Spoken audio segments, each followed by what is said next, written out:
一流別館のソルロンタン、皆さんお召し上がりください。いただきます。で塩をかけて召し上がるんですね、自分で塩をこうちょっと入れて味をそうなんですね。はい初めて。そしてお店では11種類のバンちゃんから今日はキムチと角的もご用意いたしました。うん一緒にお召し上がりくだうわめっちさい。お店だとああやっていっぱいね出るんですよね。僕も昔最近ちょっと行ってないですけど、昔よく行かせてもらって24時間営業じゃなかったでしたっけね。あそうです24時間朝です方のだから仕事終わったら食べ行ったり、美味しいですよね。優しくて、美味しい。お肉も柔らかい。美味しい。さあどうもお久しぶりです。もうめちゃめちゃ久しぶりです。しみる。うわこれたまらんな。キムチも美味しい。美味しいですね。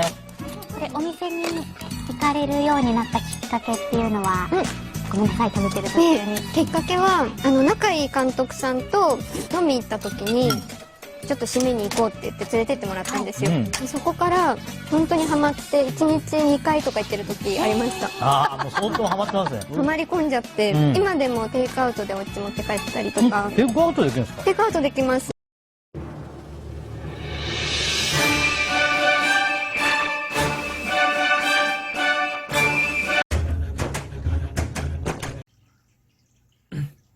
안녕하세요. 정치를 품격 있게 풀어드리는 정치 클래스 TV의 심상만입니다.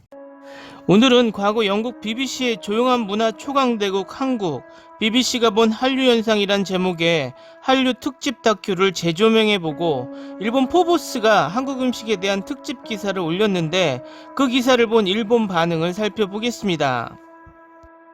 2017년 영국 BBC에서는 한류에 대한 라디오 다큐멘터리를 2회에 걸쳐 내보냈습니다. 제목은 조용한 문화 초강대국 한국이었습니다.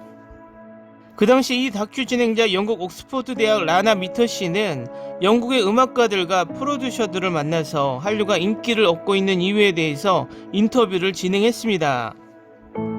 그리고 이 다큐멘터리에서 내린 결론은 한국은 부와 자유가 자리 잡으면서 그들의 경제적 기적이 원동력이었던 강요된 수능적 태도에서 벗어났다. 이로 인해 그전에 비해 소란스럽고 개인주의적 문화가 자리 잡기 시작했다. 결국 해석하면 문화란 획일성이 아니라 자유로움에서 나와 꽃을 피운다는 말인 것 같습니다. 또한 이런 부분은 한국 사회가 직면한 어려움이라고 볼 수 있습니다. 하지만 역설적으로 이는 한국을 더 매력적으로 보이게 하는 요소가 되기도 하는 것이다 라고 평가하기도 했습니다. 그리고 동아시아 지역 내 경제적 군사적 상대적 약자 한국이지만 그러나 문화적으로는 지역 초강대국이다 라고 말합니다. 요약하자면 한국은 동아시아에서 경제적 군사적으로 인접해 있는 중국, 일본에 밀린다. 하지만 문화적 영향력은 그 어떤 나라보다도 강하다. 심지어 일본보다도. 서방에서도 유튜브 20억 뷰를 달성한 강남스타일로 이미 K-팝의 저력을 경험하기도 했다. 단순 K-팝뿐만 아니라 아시아 전역에서 한국 드라마의 인기는 하늘을 찌를 기세다. 그 당시 한국 입장에서 보면 참 긍정적인 평가이기도 했습니다. 그렇다고 특별한 과장이 있는 멘트도 아니었습니다. 한류가 처음 부상했을 때 냉정하고 가차없이 비판을 했던 방송 또한 BBC이기도 했습니다. 예를 들어 2011년 당시 K-팝에 대한 K-팝의 어두운 단면이란 BBC 기사로도 알 수 있습니다. 그리고 이 기사의 최종 결론은 전 세계적 인기를 얻을 수 있는 가능성이 있는 한류, 한국의 이러한 다양하고 역동적인 측면을 잘 활용하면 한국 문화가 정말로 전 세계적인 인기를 얻을 가능성이 있다입니다. 그 당시 다큐는 한류에 대한 평가이자 조심스러운 전망이었습니다. 이 당시 서구로 확장해 나가는 한류의 성공에 대한 단서들을 찾았던 것이 아닐까요? 그 당시 서구인들에게 아시아 문화는 중국과 일본으로 대변되었고 특히 일본 문화는 그들에게 아시아를 대표하는 이미지였습니다. 2017년 당시 BBC는 이 일본으로 대변되는 아시아 문화의 새로운 대변자로 한국을 지목하고 있었고 그리고 이 다큐의 결론으로 이것을 은연중 제시하고 있었습니다. 그리고 4년이 지난 2021년 대한민국의 한류는 영국 BBC가 예측하듯 아시아 문화의 새로운 대변자로 굳히기를 하고 있습니다. 이것을 증명하듯 재미있는 기사가 일본 포브스에서 나와 소개를 하겠습니다. 미국에 침투하고 있는 한국의 맛 2021년 음식 트렌드는 2020년은 한국에 적어도 문화적으로 봐도 유례없는 한 해였습니다. 한국 영화 기생충이 미 아카데미상 작품상을 수상했고 인기 K-팝 그룹 BTS는 빌보드 차트에서 다이너마이트와 라이프 고즈 온의 두 곡 1위를 차지했습니다. 또한 한국 요리도 요리사 후니킴의 최고급 요리에서 체인점 본점의 저렴한 한국식 프라이드 치킨까지 곽광을 받아왔습니다. 2021년은 한국의 맛이 더 주류가 되는 한 해가 될 것 같습니다. 한국 요리 전문점 의외에도 레스토랑과 식료품점에서 한국의 맛의 음식을 보게 될 것입니다. K-팝 식품에게 이렇게 좋은 소식은 없을 것입니다. 회사가 판매하는 간판 소스는 UCLA 앤더슨 경영대학원 2명의 학생이 크라우드 펀딩 사이트 킥스타터를 통해 2017년 9월에 발매한 것입니다. 이 펀딩은 처음 8시간에 1만 달러를 모금 목표로 하고 4만 달러에는 1개월에 도달했습니다. 이 회사 공동 창업자인 시오도어 리는 도선을 뻗어 새로운 한국 브랜드를 시작할 기회점이 있다고 생각했다고 말합니다. 또 투자자도 확실히 그렇게 생각하고 있습니다. 리에 따르면 K-팝 식품은 올해 처음 주식 라운드만으로 100만 달러를 조달했다. 유행병에도 불구하고 사업은 호조이다라고 말합니다.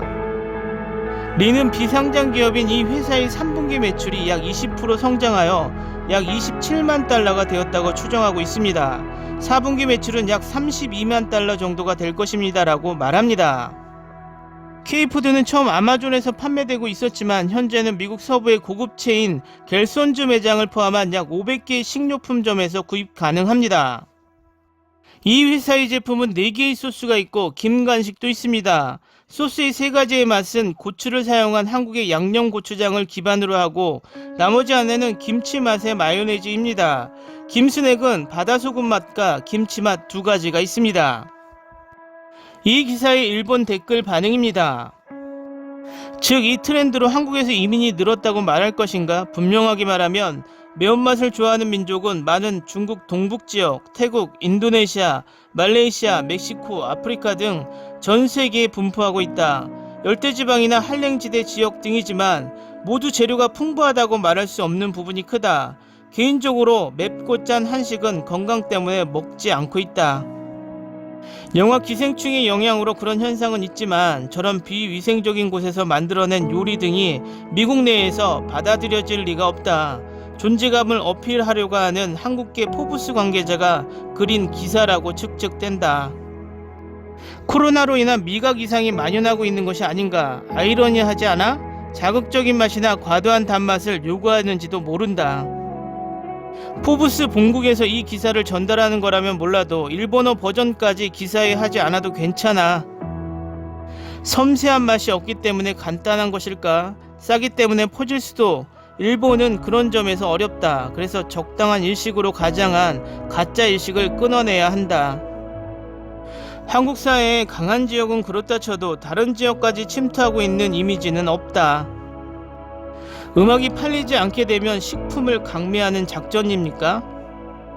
미국이 아니라 캐나다지만 불고기를 인스타그램에 올리고 있는 사람이 있고 올려져 있는 젓가락 가방을 보면 어서오세요의 문자를 보고 웃었다.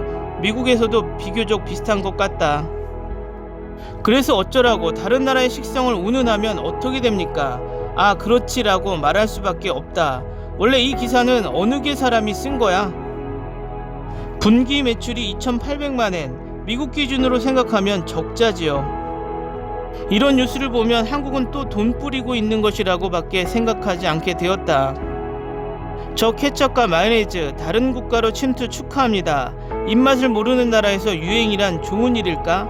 매운맛 하나만의 맛으로 흥하나? 2011년 K-팝 연예계를 비판하며 꼬집는 BBC, 2017년 한류가 아시아의 문화강국으로 자리잡을 것이라고 예측한 BBC, 2021년 영국 BBC의 예언이 맞아떨어지고 있습니다. 포브스 기사를 보면 문화정착이 거의 끝이라는 음식마저 아시아가 아닌 미국에서 유행한다는 기사를 본 일본인들은 겉으론 비웃고 있지만 속으론 얼마나 경계를 하고 있는지 알 수 있을 것 같습니다. 2021년 한류를 더 기대하게 하는 기사입니다. 오늘은 여기까지 하겠습니다. 오늘도 강화된 사회적 거리두기 꼭 실천합시다. 여러분의 구독과 좋아요는 저에게 큰 힘이 됩니다. 항상 시청해 주셔서 고맙습니다.